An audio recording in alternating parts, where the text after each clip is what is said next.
And now, our feature presentation.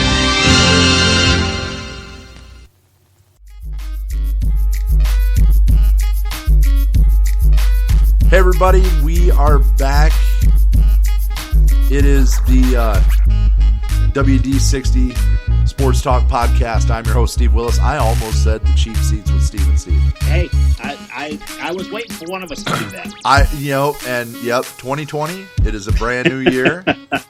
Mad Dog 2020. Yeah, I know, right? This was recorded, this is being recorded New Year's Day, so if there's a little grogginess in our voices, we all got up late and we're doing this thing late, so here we are. Well, and some of us imbibed a little bit last night, a little bit probably more than they should have, but right. It was a new decade, Right. Yeah, why not? Yeah, there you go. You go. So I'm your host, Steve Willis. Alongside me is the voice of the one and only Steve Detterman, and we are going to bring you today the start of a new podcast series. We're going to call this Over Under. Since we are at the end of the NFL season, we are going to do our overrated and underrated players for the recent NFL season. And we're going to break it down by divisions. We're going to get, I think we can do 2 divisions per show. It's only going to make it 4 shows, but I think it'll cover a little bit better. Go ahead. I think that's the best way to do it. It gives us a chance to go over a little bit, and the total thing with this is everything's subjective because we haven't talked ahead of time on who we think is overrated, underrated between the teams. So we're each going to find out our own feelings as we go back and forth. And I got a feeling some of these may surprise you. Yes, search your feelings. Hey, speaking of that, have you seen the new Star Wars movie yet? I have not. I am planning on seeing it within the next week. I wanted to avoid the crowds. I like it when you get in there and there's not as many people. It doesn't get as loud and boisterous, and you can actually watch the movie and enjoy it. Oh, I absolutely agree. And I have seen it, and okay. I must say it is phenomenal. I will give no spoilers, but I must say it is phenomenal. I am a Star Wars classic nerd from way back. You are the junkie. Yes, big time. Yes. And my favorites have always been the original trilogy. Oh yeah. Almost definitely. This movie, in my opinion, is probably right up there with any of the original trilogy. Oh, wow. Empire Strikes Back, Return of the Jedi. I'm looking forward to it even more. I'm building it up. I really am, and I apologize if it doesn't. If you come away from it and going, I don't know what Steve was talking about. Yeah. This is not the best, but it is right up. I'm telling you, it's right up there. Is it the? It was easily the best of the final 3. That's for sure. Now, I will throw out at you, since I've been watching Star Wars, what we have done is we binge-watched Witcher on Netflix. Oh, yeah? How was that? Very good. Very good. I mean, this is something I've seen the ads for it. It looks fantastic. They've compared it to, a Game of Thrones, type of series. And that's pretty big. That's tall shoes. That's big shoes to fill. I understand. And it was... The first season, it was good. I enjoyed it. I really did. I mean, it started out, it's like, and then you're just going, hey, wait a minute. No. Well, let's watch the next one. Let's watch the next one. Back when Breaking Bad was the thing, my wife and I were that way about Breaking Bad. We were junkies on Breaking Bad, yeah. And we got into it after it had already came on Netflix, so we could just binge watch the entire thing if we wanted to, and we damn near did. I mean, we binge watched 4 or 5 episodes a night. It seemed like, and we'd be up till 3 a.m. going, my God, what are we doing? But we had to because it was that good. Another series I've started binge watching, and I will probably just run through the whole thing this week. Is The Mandalorian on Disney Plus. Okay, it is, we don't have Disney Plus yet. Yeah, it is great. I would get it if you're going to get it for anything. I would at least get it for that series. And they announced that they are filming a second series. second season in the series. So that would be second season. Yeah, second season, not second series. But that would be phenomenal. The first one so far, I've watched like 3 or 4 episodes, and from what I understand, I'm just dipping my toes into it, and it's going to be amazing. And so far, it has been fantastic. Absolutely. Okay. All right, so let's get started on this. I was going to say let's get to sports, because we can keep talking TV, because I can talk. I mean, we're right now binging Magicians. Oh boy, that I saw ads for that too. That looks really good. It's very good. There's actually 4 seasons. We're in season 1, almost to the end, and it is something that has me on my toes. I love it. Really? Love it. Oh, yes. Then I definitely want to check that out. Love it. That sounds fantastic. Yep. Well, we are going to dive into this, and this is the season for binge watching, and a lot of people are binge watching the NFL right now because obviously the NFL playoffs are starting. What will be the first weekend of January. Wild card weekend has approached. We now know who the wild card teams are, and the New England Patriots, surprisingly enough, playing their first wild card game since 2007, and which was also the last time the Patriots did not go to the Super Bowl. Was the last time they played in the wild card. In fact, a little statistic for you: the Patriots have never gone to the Super Bowl as a wild card. So, and remember, that's and one thing to point out, as we mentioned last time, the team they're taking on is a team that we said no one wants to see. Right. That is the Tennessee Titans. Titans, Ryan Tannehill, and his career rebirth, in my opinion, because he looks fantastic. He looks absolutely amazing. Probably one of the hottest quarterbacks in the NFL. Definitely number one rated quarterback. Finished number 1 rated quarterback in the league. Yes, absolutely. And yes, Lamar Jackson is going to be the MVP. We know that. Oh, no doubt. No but doubt. As far as pure field general, taking your team down the field, Ryan Tannehill's got everybody beat hands down this year. So that said, we have all of the teams we have listed their most overrated and their most underrated players, and once again, a subjective list. We came up with it, and we are going to give you our opinions right now, and this is the NFL's over-under, and we're going to start with the AFC East. The Miami Dolphins is where we're going to start. Now, to me, the most overrated player on the Miami Dolphins this year was Aqib Talib, and the reason why I say that is there was a lot of hype him being brought in to really help the defense. He was very pedestrian this year, very pedestrian year. I know he's getting up there in age, so I was kind of wondering how much mileage you were going to get out of him. But 14 tackles, no interceptions, no sacks, no big game breaker plays this year for the Dolphins defense for him. And I really thought he just didn't live up to the hype that Miami was bringing in when they brought him in. My underrated player, a young man by the name of Vince Beagle, 2 sacks, 11 knockdowns. They picked him up in the Kiko Alonso trade. And he came in. He was supposed to be just kind of a role player, but he really came on. The first game against Tom Brady, he got a sack against Tom Brady, and everybody kind of sat up and said, hey, who is this kid? But, of course, in that Dolphins defense, which has not been great all year, he's kind of fell into anonymity, and as it is what it is, but he really, in a defense, in a team that pretty much tanked the majority of the year, he really kind of stood out as somebody that they can build off of and really help their defense. Okay. As far as Miami, okay. I like what you have there. I went a little bit of a different path with the overrated, underrated. I went overrated. I actually went with Jim Caldwell, the assistant coach, quarterback coach, the guy in charge of the offense. Really? Remember? Nice. Yeah, because remember now Jim Caldwell was, before he was the coach at Indianapolis, and he had a couple of good years. And when he was let go, there was this whole big, hubbub about how could they let him go, and he was doing this, and how good he was, and everything else. And he ends up down in Miami, there as the assistant coach. He's the quarterback coach. He's in charge of that offense. Well, let's take a look at that offense. The leading rusher for the Miami Dolphins, Ryan Fitzpatrick, with 243 yards. 243 yards is your leading rusher for the Miami Dolphins.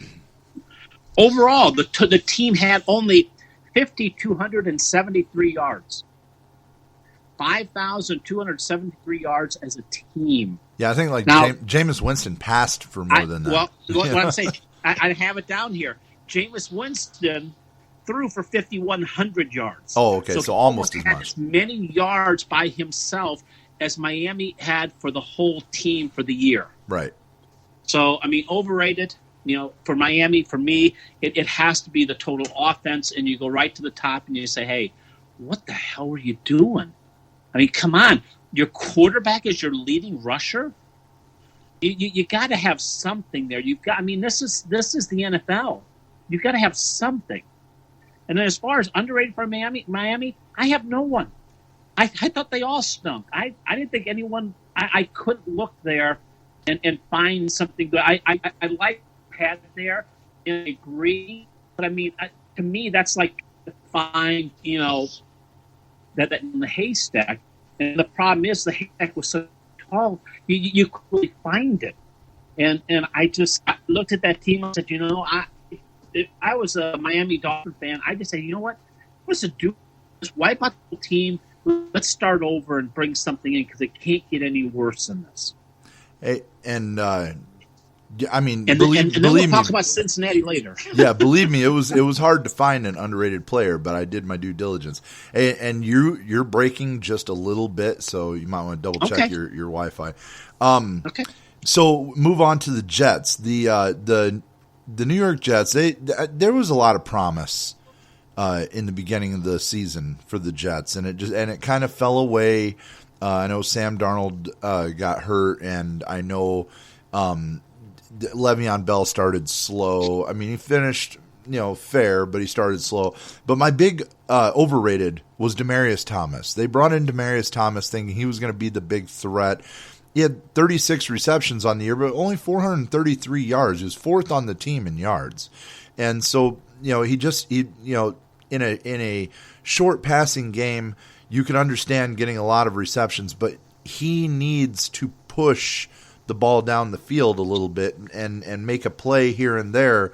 And part of that is because the entire offense struggled, but part of that is also when you're brought in to be a playmaker, you need to make plays. My underrated, though, is Ryan Griffin.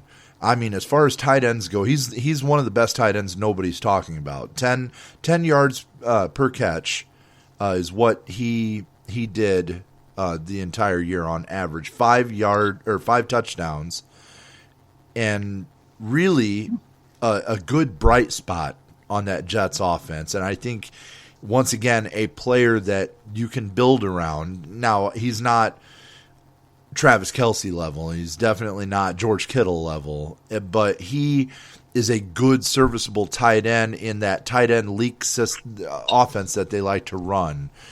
He definitely could be a great asset going forward. Yeah, and I think those are some excellent choices. I've got two different ones, of course. As I walk through in my look at the Jets, the Jets were a team that finished strong.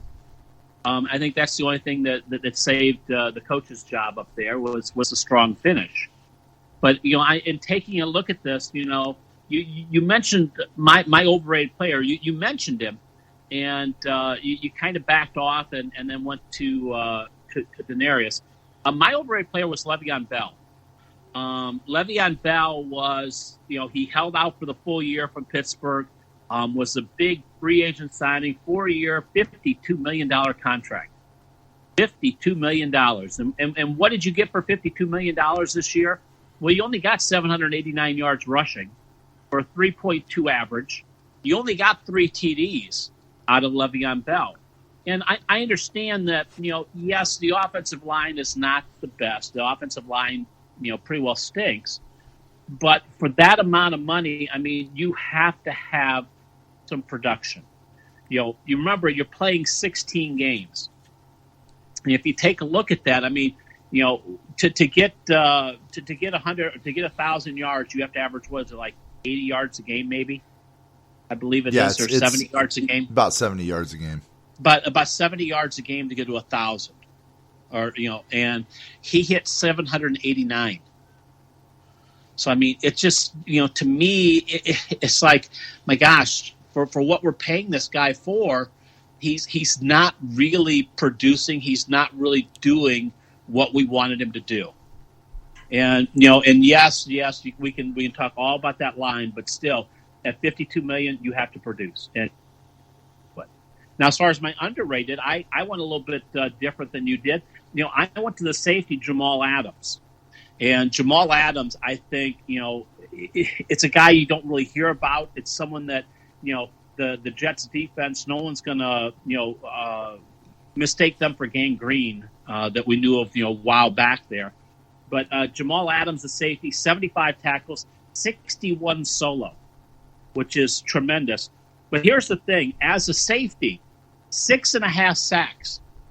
6.5 sacks from your safety position. Yeah, he also had an interception. Yeah, those are great numbers. They really are. And that was one, in taking a look at that team, this is a kid that I think is going to keep getting better. But, at that safety position, when you have that, my God, you got to keep that. Yeah, absolutely.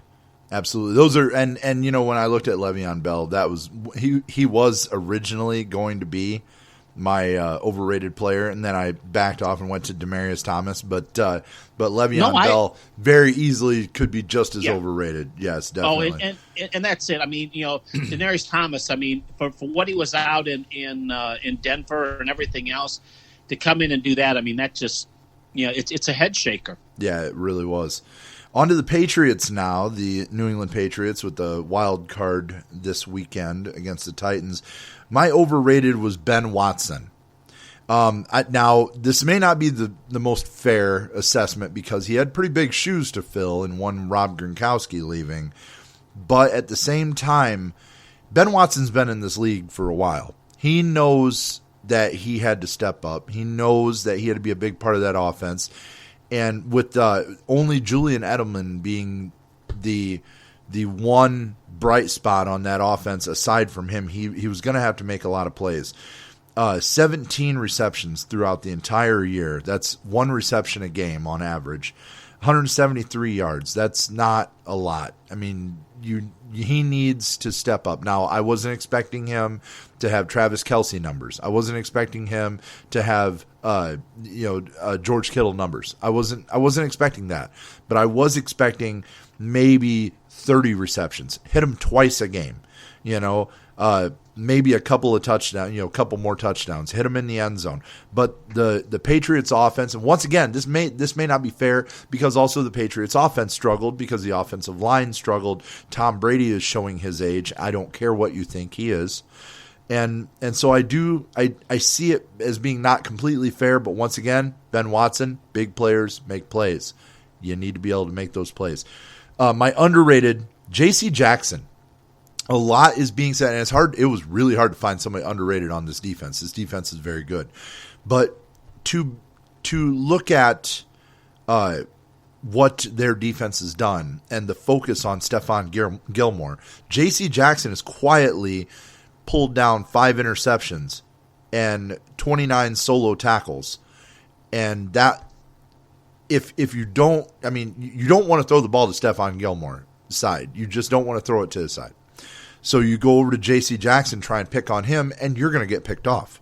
So I mean, it's a good bookend to Stephon Gilmore. So I thought that was good, and he did that from out of nowhere. Nobody really expected him to step up and make as many plays as what he has this year, and he has made some critical tackles, some crucial tackles on his side, and it's been an overall great performance. Yeah, good, solid choices both there. And the thing is you take a look at it, that New England Patriots defense, number 1 in the league. I mean, head and shoulders. But I mean, they dominated, and that's why New England's where they're at. Now you did bring up the name of Gronkowski. Just a side note, I did you have a chance to see him last night on the New Year's Eve countdown? It was on one of the networks. My God, are you talking about where he spiked the bust of Steve Harvey? Yes. He actually just watched that video. Somebody had posted it on Twitter. I just watched that video before we came on and started recording. That was hilarious. I'm telling you right now, he was just as spiked as that bust was. I can tell you for sure. That was the best thing he did all night because he was horrible. Just was it really? Oh my God! It's like if you were trying to do an audition to get onto a Sunday sports show or anything like that as an analyst or anything. You really, really tanked your chance yesterday. I'm really glad that he's having a good time, but he's just. I mean, Steve Harvey looked absolutely stunned. And if you want to see it, if you want to see this video, go follow me on Twitter. I actually gave my wrong Twitter handle in the last broadcast, so it's at TheWillis76 on Twitter. So go follow me on Twitter. I just retweeted that. It is hilarious. It's absolutely hilarious. And that was it for the whole Gronkowski performance last night. Because I mean, I don't know if it was people telling him or just him, but he looked so stupid, so goofy. So I mean, he looked like the Jerry Lewis to the Dean Martin. Oh my gosh! Yes, I mean, it was terrible. He was horrible, just horrible. So, well, let's get back to overrated, underrated for New England. Overrated. I'll be honest. I went right to the GOAT himself. I went to Tom Brady. Really? I think I this year Tom Brady, an 88 rating. He did throw for 4,000 yards, but only 24 TDs and only 8 interceptions. And you go, well, hey, that's pretty decent. But if you take a look at Tom Brady's performance prior to this year, this would be like half a year for him, and still, have 6 more interceptions than he normally throws. And we can talk about all the different things. He has different receivers. He has this. But the Patriots and Tom Brady have been successful over the last 10, 15 years, mixing in receivers and making people that you never heard of fantastic receivers. Whoever heard of Edelman? Whoever heard of Gronkowski? Some of these other people coming out, and this year, I mean, you start to see the decline, and you mentioned, hey, he's declined. Yes, he has. He really has. And it's almost getting to the point, where, I went through with my quarterback hero of Brett Favre. When do you get to the point of saying, okay, we need to move to something else? Right. You're already, I mean, if you're New England, you already gave away, Garoppolo, and you're seeing what Jimmy Garoppolo can do. Just as, the Packers gave away so many different quarterbacks that went on under Favre to become starters. I think at one time there were 6 starters in the NFL that had started in Green Bay while Favre was there. So, I mean, right now, I take a look at Tom Brady's performance, and, to me, for what he gets paid, for what he does, and everything where he's been, this past year was a complete downer for him, and I felt that he was the overrated person on that team. Now, as far as underrated, myself, I go to Jamie Collins Sr., the linebacker. Tremendous year out of the linebacker position, 81 tackles, 58 solo. But the things I like, 7 sacks from the linebacker position, but also 3 interceptions. 1 interception from a linebacker is a damn good year. 3 interceptions, that's tremendous. It shows the depth that they're getting in coverage, but also the coverage that they're putting on, the tight ends and the running backs as they're coming out of the backfield and off the line. So, to me, Jamie Collins Sr., to me was the underrated player on the Patriots defense. It's very interesting about Tom Brady when you think about how great he's been, and you think 24 touchdowns, 8 interceptions is a pedestrian year, and you're calling him underrated with those kind of numbers. It really tells you about what kind of career he's had. That those numbers would make him underrated. Isn't that's just, it's amazing when you think about that. Well, it is, and you think and you go, Tom Brady played 16 games and threw 24 TDs. That's it. Right. He would have, in a normal year, he'd have 24 touchdowns before the year was half over. Right, exactly. 24 touchdowns in a 16-game season, you're talking a touchdown and a half per game. That's not Patriots-like numbers at all. No, and I think that's where we're starting. We're going to start seeing, the flip of quarterbacks. Brady is on his downway, and we get the NFC. I'm going to sit there. I'm going to talk about the downturn of Aaron Rodgers. We're seeing some of these big name quarterbacks that are starting to take that downturn. And this year, to me, for Tom Brady, this is one I'm sure he'd like to forget. Right.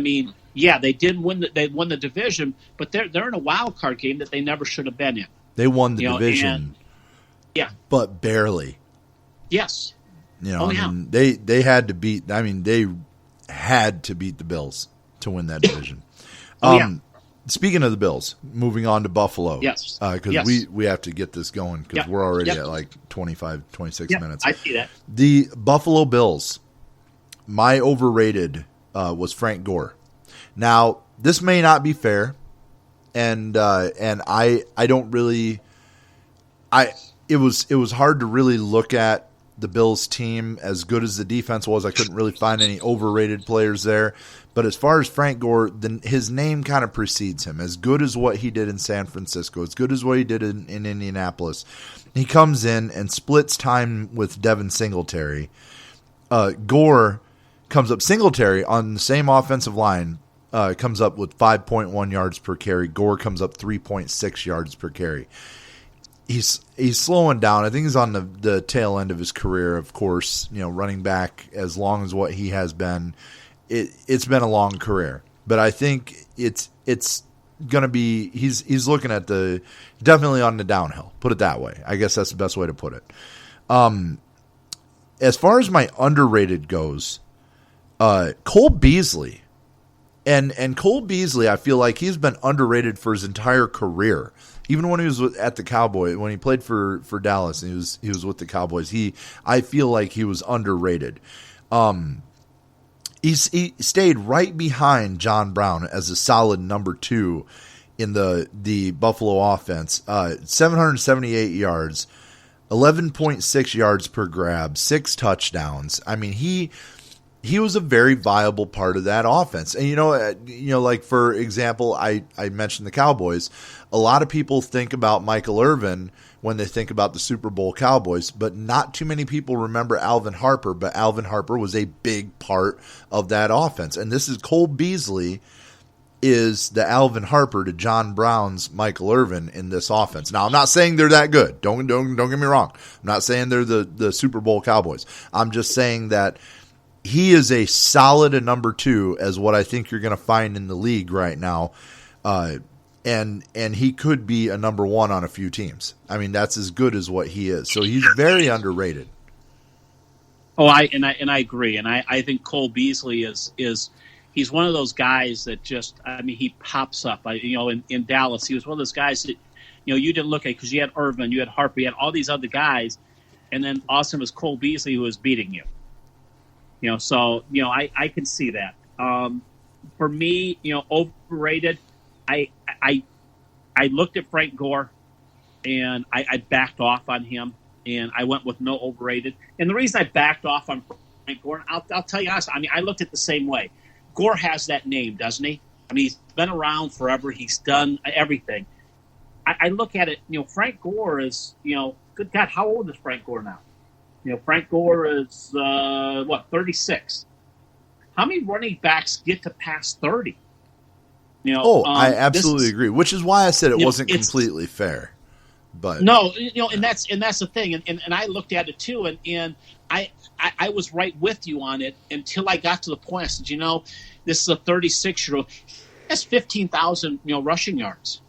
and he got 599. That is disappointing. Right. And right. it is something, I would expect Frank Gore to run for, even where he's at, 750 to 850 yards, because he's not going to be the number one back.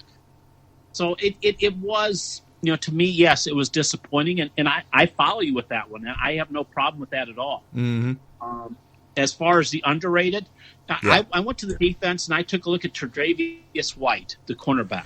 It's funny that you should mention that. I'm going to break in for a second. It's funny you should mention that because he was my first pick too, and I scratched him for Cole Beasley. But go ahead. Yep. I digress. And the reason that I took Tre'Davious, I mean, if you take a look from a cornerback, stat, 58 tackles, which is, for a cornerback, that's a high amount, because you got to remember most of these guys are running downfield with the, with the receiver. Your safeties are going to have more, your linebackers, and of course your defense. But 58 tackles, but to top it off, 6 interceptions.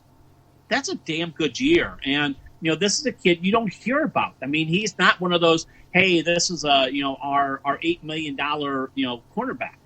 This is going to be our lockdown quarterback. But if you take a look at what he did in his performance, 6 interceptions, 58 tackles, he's a guy that we should be hearing more about.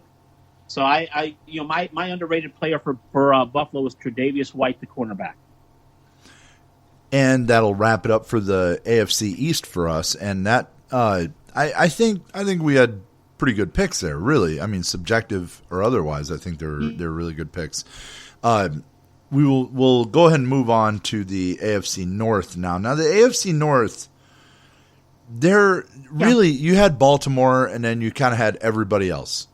Really, as far and the reason why I say this, nobody, when Ben Roethlisberger went down, right, the Steelers became a non-threat anymore. Nobody was winning a division with Mason Rudolph. The Steelers were not going to win a division, and they definitely weren't going to win a division with Duck Hodges.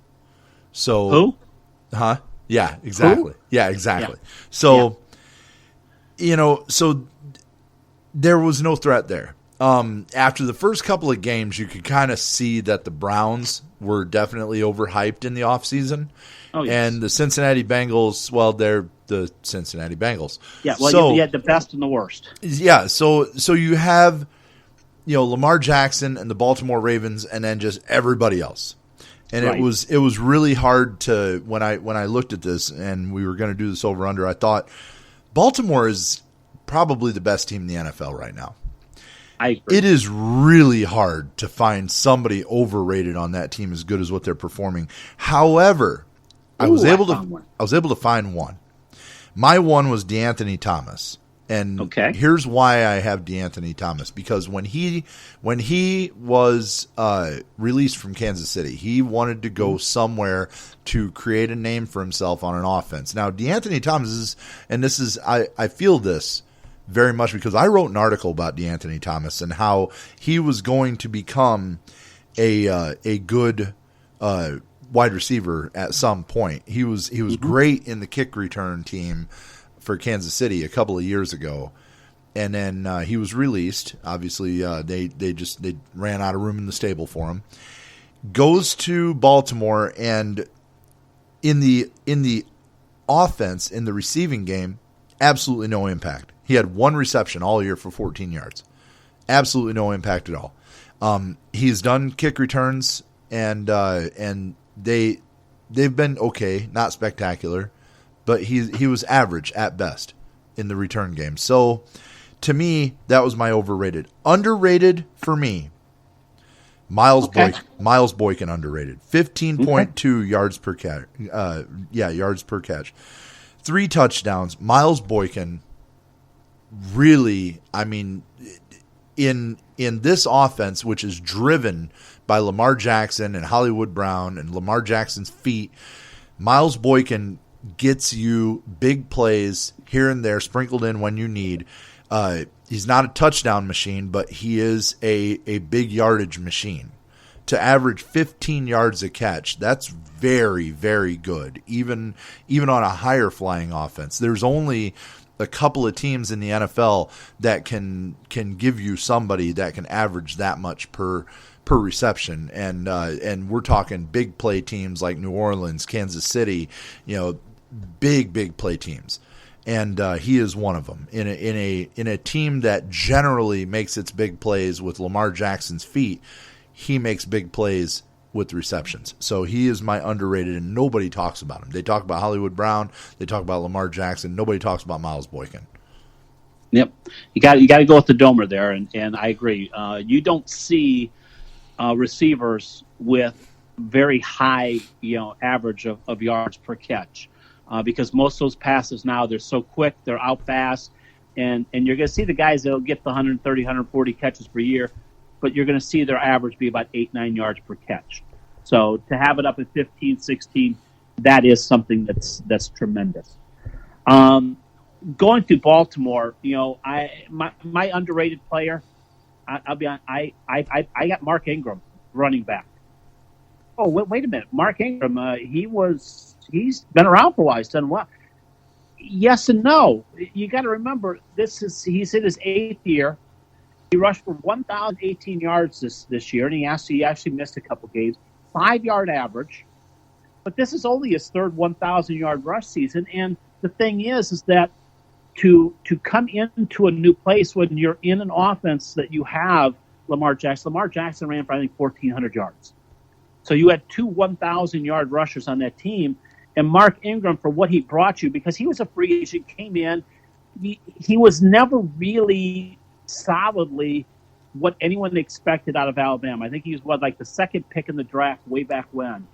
And he never really developed into that, monster running back, the running back that was going to be, your franchise player in the back and in the backfield. And this year, here he is in this offense, and he cranks off 1,000 yards. So to me, that's underrated because it's like you said, you didn't hear about Mark Ingram. You heard about Lamar Jackson. You heard about everybody else.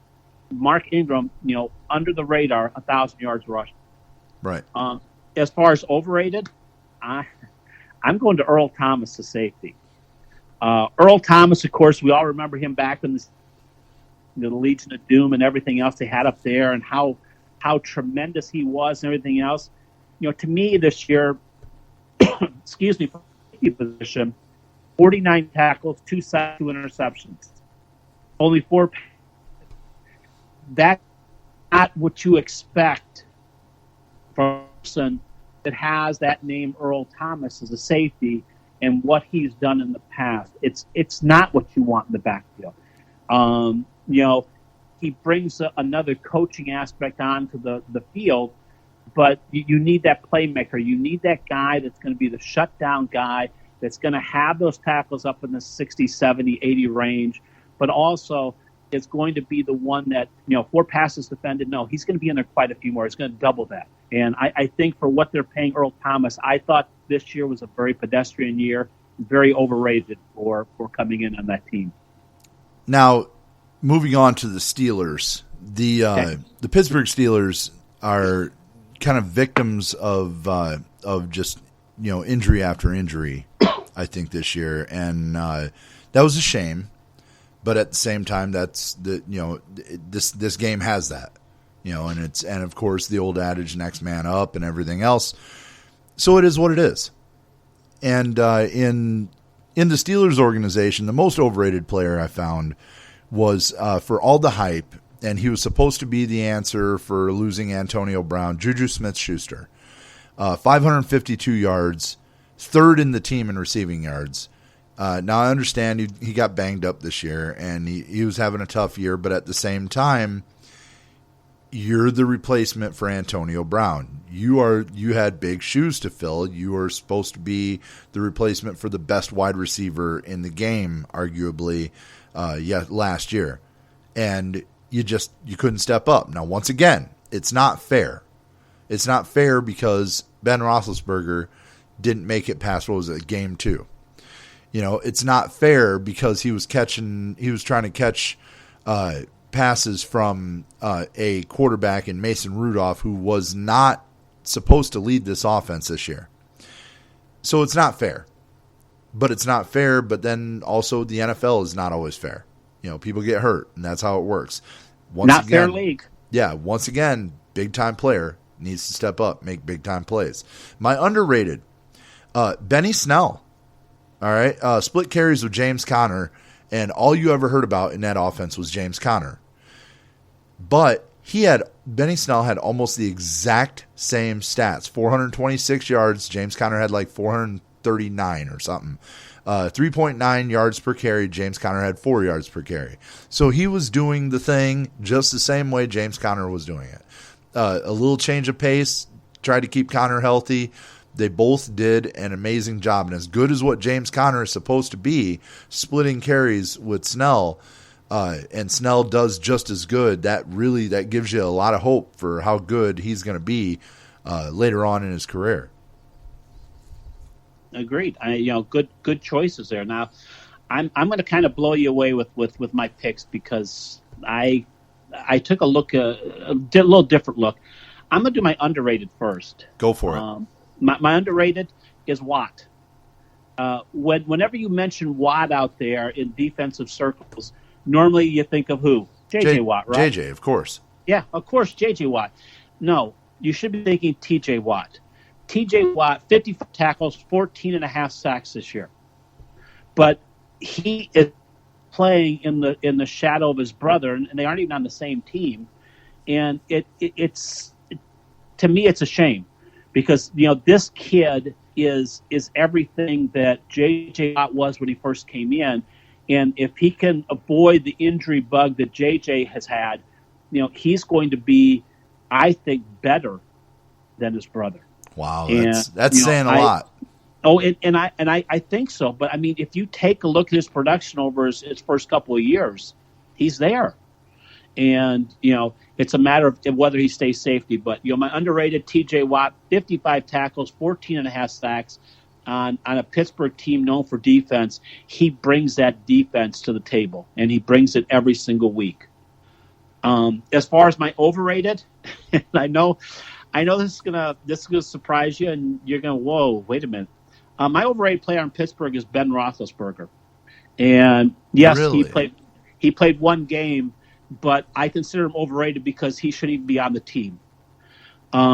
If you take a look at what Ben Roethlisberger has done over the last 5 years, his last time that he has had a quarterback rating of at least 100 was back in 2014. He only, in a time that he's not had at least double-digit interceptions, 2014, where he had 9, just barely got under there. And that year he threw for 4,900 yards. He hasn't gone over 4,000 since then. He's been in the 3,000s. So, for the last 5 years, you've hung on to this guy because of, basically, in my opinion, his hype, his history, and everything that he had done for you. It's like that one adage that you never want your general manager to fall in love with the player. The Pittsburgh Steelers fell in love with this player, and they just don't want to let him go. And the problem is, in my opinion, he's the one that's hurting your team. He's hurting your team because you aren't ready when he has that injury and he goes down, that you have someone capable to come in and fill his shoes. Right. And I think that's where, I take a look at this team, and I think he's the most overrated player on that team. And, if I'm looking at it in a football sense, I'm not bringing him back. But then again, I'm not the Pittsburgh Steelers. This is true. And we'll see if he even comes back. I mean, he's talking about wanting to come back, but at the same time, you look at him on the sidelines, and he looks like he honestly looks like he retired 10 years ago. Just the way he looks. Well, you can tell he looks wore out. If you take a look at his stats, actually it was like 5 years ago. All right, so on to the Cleveland Browns. All the hype that the Cleveland Browns brought with them coming into this season actually had some people picking them as a Super Bowl contender. And that obviously did not work out. Freddie Kitchens was one and done. Just come to find out, what was it, yesterday, New Year's Eve, John Dorsey parted ways with the organization. They wanted him to have less control and basically just become the lead of all the scouts. he did not want that. He wanted more control over the team, more control over picking a new head coach. And so they decided to part ways, he and Jim Haslam. So now we are looking at a brand new Browns front office again. And so now we're left up in the air as to what goes on. Now, my overrated is Baker Mayfield. And the reason why I say that, as many yards as what he threw, 22 touchdowns, 21 interceptions, 78.8 passer rating. You know, you have weapons. You got good weapons. You've utilized those weapons. You've got good running game. You've got 2 great wide receivers. You have a decent tight end. You ended up halfway through the year, you end up getting one of the more prolific one of the more prolific running backs in Kareem Hunt. You still can't muster up better than 22 touchdowns and just as many interceptions. To me, the hype has preceded him. I mean, we're not talking, Johnny Manziel failures, but we are talking Baker Mayfield just way overhyped coming into this season. And I think what we saw last year is starting to look more like a fluke than the normal. Now, my underrated is oh boy, my handwriting is terrible, and I'm gonna butcher this last name, Larry Ugajabi. 50 tackles, 5.5 sacks on this team, second in sacks on the team, but 50 tackles, 5.5 sacks, a defensive end that nobody saw coming. I mean, you wouldn't be able to pick this guy out of a lineup, and here he is making the most of his time on that defensive front seven, and he did a phenomenal job. I mean, for somebody who did not come in with any hype, to pull off that many tackles, solo tackles, and 5.5 sacks, that's a very honorable year. And especially when your offense is not helping you out, and you keep trotting out there after 3 and out, and getting yourself put in bad spots with interceptions, leaving short fields. He did a very good job. And I thought he was underrated. Okay, good. The Cleveland Browns, they're the ones that go into a draft, not for players, but for coaches and for general managers every year. They just, how many coaches have had in the past 5 years? 4? 3 or 4? Yeah, I want to say 5 coaches in the last 4 years, something like that. It's just, like I said, they don't go to the draft looking for players. They go to the draft looking for coaches because they just can't keep one there. Right. Overrated. I was right with you, Baker Mayfield. For all the hype that he came in, the Heisman Trophy winner. You got the commercials where you watch him. He's looking to the toilet and everything else. God, I'm so sick of those. And to me, it's like, you know what? Just shut up and play. Get out there and use the weapons that you have. 21 interceptions, 22 TDs. That's way too high the interceptions, way too low on the TDs for what you have. And to have only a 59.4% completion ratio, come on. You've got it's got to be over 60 if you're going to be anything. So Baker Mayfield, I agree with you, overrated. My underrated, though, was running back. When you think of elite running backs, Nick Chubb, one that comes up. You think of Nick Chubb as a backup for Todd Gurley. But Nick Chubb this year, 1,494 yards rushing, 8 TDs, and he also chipped in with 278 yards receiving. Excellent year. This is a guy came out of Georgia. He had a knee injury when he was down there. Came in, and he's been a stud since he's been there. This year, though, was the year that he put it together. And to be at 1,400, just under 1,500 yards rushing, what a tremendous job. And I have Nick Chubb as my underrated player in the Cleveland Browns. Absolutely, and everybody loves a little Chubb. So yeah, they do. A little. You got to have a little chubby now and then. That's right. The Cincinnati Bengals are my final team. Wow. And I just let's end on a where high do you note, begin? huh? Where do you yeah, we're going to end on a high note here. Yeah, the Cincinnati Bengals. My most overrated player is going to be Geno Atkins. I mean, really, for as good as what his career has been, 4.5 sacks and 18 tackles is just terrible. It's an awful year. I think there's very little left in his tank, really, as far as that goes. And the Bengals did not help him by, just having such a porous defense. It was awful. So,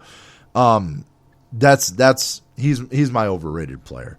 Underrated, I would say Tyler Boyd, 5 TDs, 1,000-yard season. It's the one bright spot in an otherwise awful offense. So really, I don't have a lot left on it. I mean, I hate to go out with a fizzle, but that's really what I got for the Bengals. I mean, they're just overall terrible. There's a reason why they're picking first in the draft next year. Yes, it is. It's, you just look at that. They're on the Burrow take is what they are. Overrated. I went straight to Andy Dalton, the $16 million man. That's how much Andy Dalton got paid this year to have a 78.3 quarterback ratio, or only throw for under 3,500, 16 TDs, 14 interceptions, $16 million. One win to show for it, and he's not going to make it there anymore. I mean, he's got one more year left. Next year, he's on the books for 17.5. They're going to get rid of that as quick as they can. Underrated. Remember we talked about Earl Thomas, the safety, 49 tackles. He said, gosh, you want a little bit more out of it? How about Sean Williams, the safety for Cincinnati? 114 tackles, 80 solo, a sack, and an interception. That's what you want out of your safety. You want a safety that comes up and hits. It says how bad that the front line with Geno Atkins and some of those other people were, but this is a guy that filled in and made those plays. I had two underrated because they were so bad, and that was Sam Hubbard, the defensive end. 76 tackles, 46 of those being solo from your defensive end, and 8.5 sacks. So that's a very solid season for a defensive end. And that's my overrated and underrated for Cincinnati. Okay, and that's going to wrap it up for the over-under. I think we are going to be really close to time on this, and we are. We're at like 52 minutes. So that was a good job. Overall, we did it. Yeah, we timed it out perfectly, so that's good. And we still have time to take a look at those playoffs if you want. Yes, we absolutely do. And I would say first, before we get into our playoff predictions, I have to mention I have been watching the NFL for a long time. I've been paying attention to it for a long time. The one thing that I did not ever see that I saw this week in my life was amazing. The Jacksonville Jaguars get rid of Doug Marrone. Yes. And then they call him up and say, hey, wait.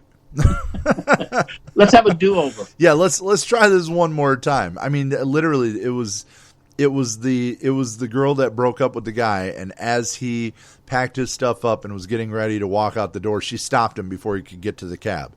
That's exactly what Jacksonville did, and say, you know what, we're going to give you one more shot here.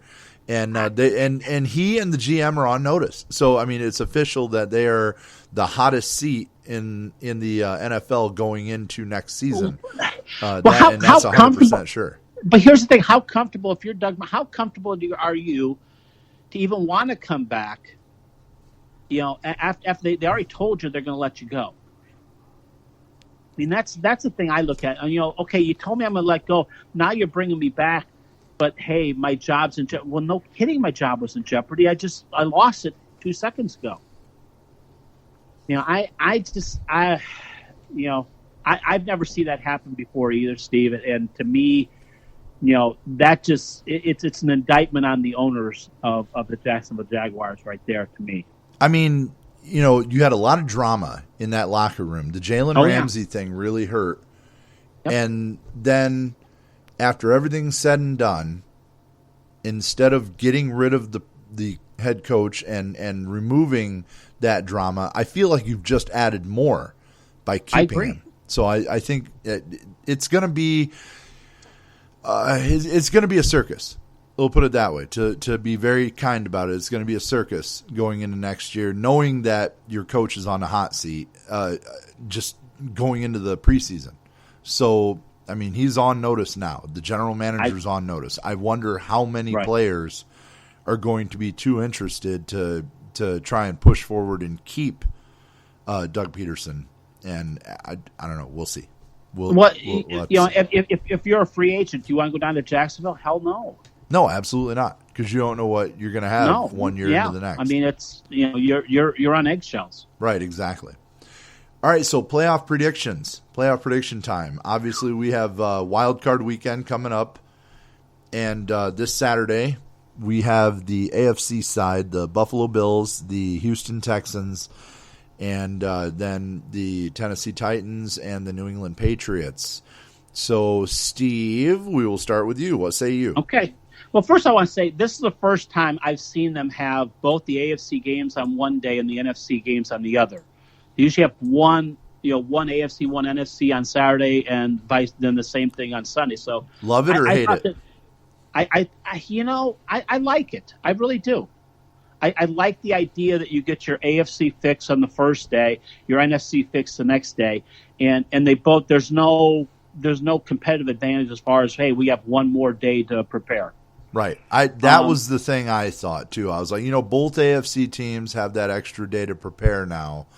Instead of one saying we have an extra day and the other one, well, hey, wait, we're not 100% sure who we need to prepare for. So, taking a look at the Saturday game, Steve, I would hate to be the home team because I think both home teams are not going to make it any further. I think Buffalo with their defense, I think they smothered the Houston Texans. I think they've got enough, and I see Buffalo moving on. And as we talked about last week, the team no one wants to see is in this next game. That's Tennessee Titans. And if I was New England, that's not who I want to see come play us at Gillette Stadium. I think Tennessee is going to take out the Patriots first round this year. I really like Ryan Tannehill and the Titans versus the Patriots. I think New England showed us how vulnerable they actually are by allowing not only Kansas City but Miami to go into Foxborough and win in December. Not just January or not just like November, not just any other time of year, but in December they won in Foxborough. And that says a lot about New England and what and where they're at, because they normally, that doesn't happen. Normally in January and in December, you don't win in Foxborough. They just allowed two other teams to come in there and win, one of which being the Miami Dolphins. The Chiefs, I could see them, giving up a victory in Foxborough and nobody really looks at it crazy.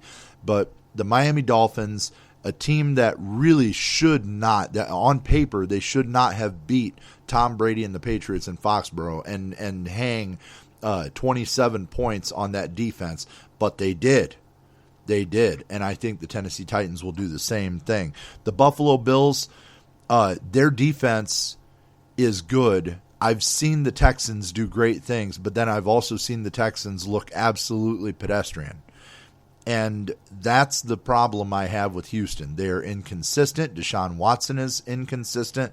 They have no consistency to that offense. They'll score 42 points one week and get shut out the next.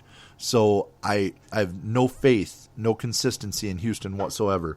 So I will be very surprised if Houston makes it out of their home stadium and moves on to the next round of the playoffs. So I completely agree with you. Buffalo and Tennessee win the wild card weekend. What about the Sunday games?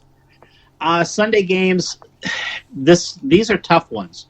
Minnesota at New Orleans. I want to pick upset here. I really do, but I just can't.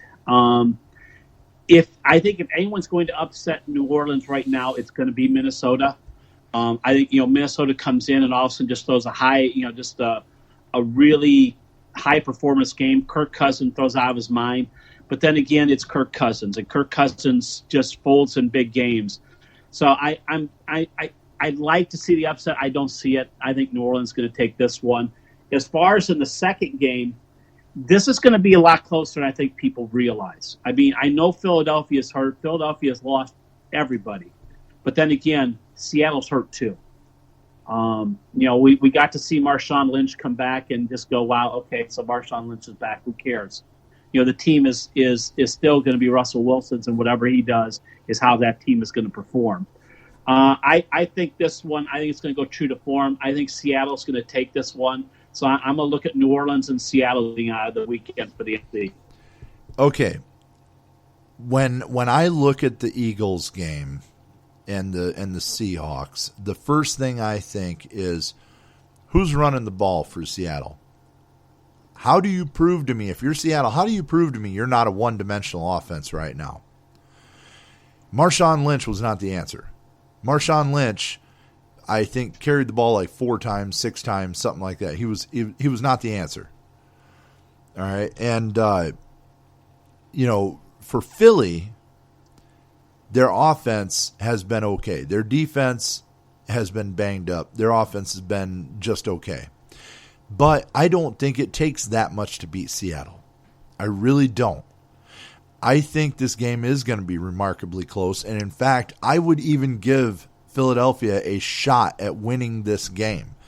If they turn Seattle into a one-dimensional offense, which is not hard to do, all you have to do is stop the run a couple of times, and they're going to have to give up because they can't afford to get behind, because then you're forcing Seattle to do the only thing that they can do, which is throw the ball, and you're set up for it.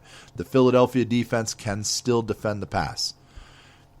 I really have this being a very close game, and like I said, I would not be shocked if Philly wins it. I'm not going to go all that far and say they will, but they're going to keep it close, and if they win it, I wouldn't be surprised. I am still going to say that Seattle wins this, but Philly's going to make it a seriously close game.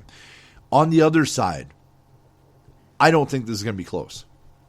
I don't think it's going to be close, and the reason why I don't think it's going to be close is because I think New Orleans is ready to show the rest of the world that last year they should have been the Super Bowl contender, and nobody's going to stand in their way.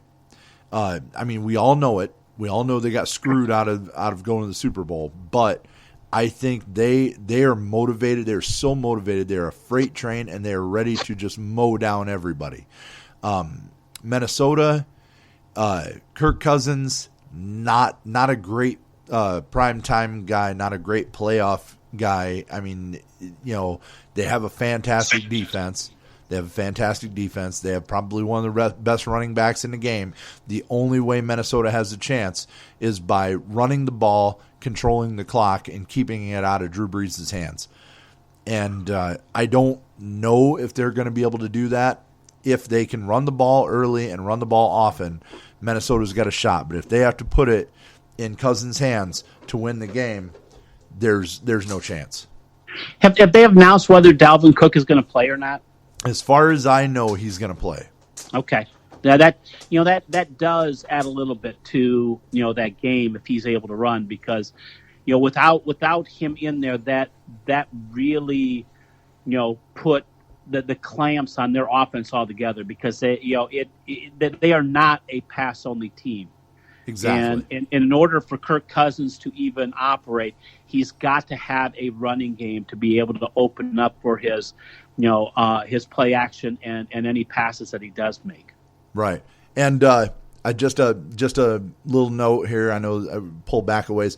I had said Doug Peterson earlier when I was talking about the Jacksonville Jaguars. I meant Doug Marrone. I was going back looking at that. And I was like, why did I say that? I think Doug Peterson's in the same boat, though. Honestly, though, with as good as what Philly has done, even winning the division as bad as what it is, I think he did a great job. So it is a tough division. It is to look good in when everybody else is bad, and you get hurt. You look just as bad as everybody else. But I really think Philadelphia is much better than what they looked like this year. I think the injuries just took too much of a toll. Oh, and I agree. I mean, you got to look at one of the 3 losses for the Packers was to Philadelphia. Right. Exactly. So It is what it is. So early Super Bowl predictions, really too early before we get going. Who is your Super Bowl participants?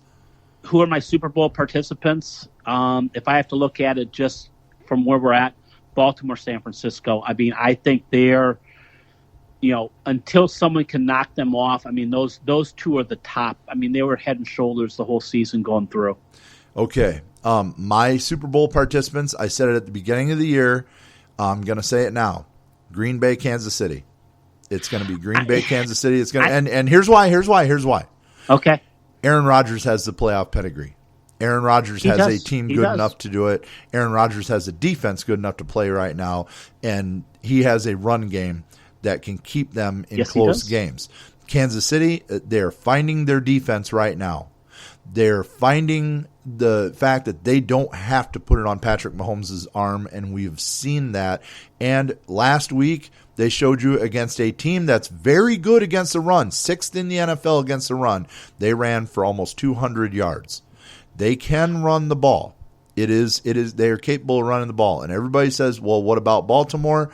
The Chiefs have already beaten Baltimore, and that was when their defense was not gelled together already. I'm not saying Baltimore. No. Baltimore beat the Chiefs.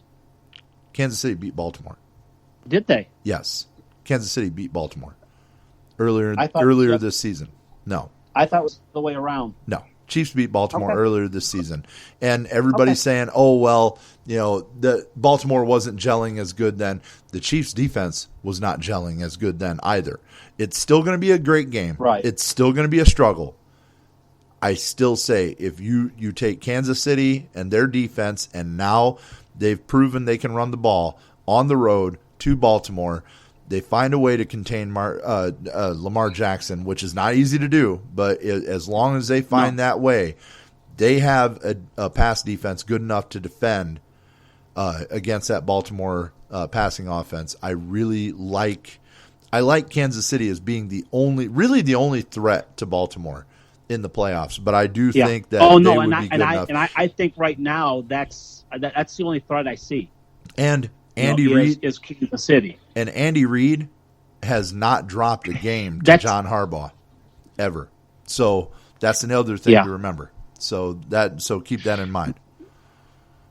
Well, and I would love to see your prediction come true. Trust me. I mean, a rematch of Super Bowl II, that would be awesome. Super Bowl I and Super Bowl II. So that would be phenomenal. Super Bowl I. Super Bowl II was the Raiders Packers. So Super Bowl I was Chiefs Packers. So rematch of Super Bowl I. So that would be fantastic.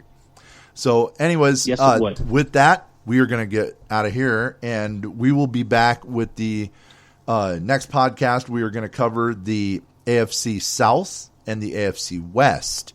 So make sure you tune in for that. And by then, depending on when we record it, if we got some playoff updates, we will give it to you then. So for Steve Detterman, this is Steve Willis signing off. We'll see you next time.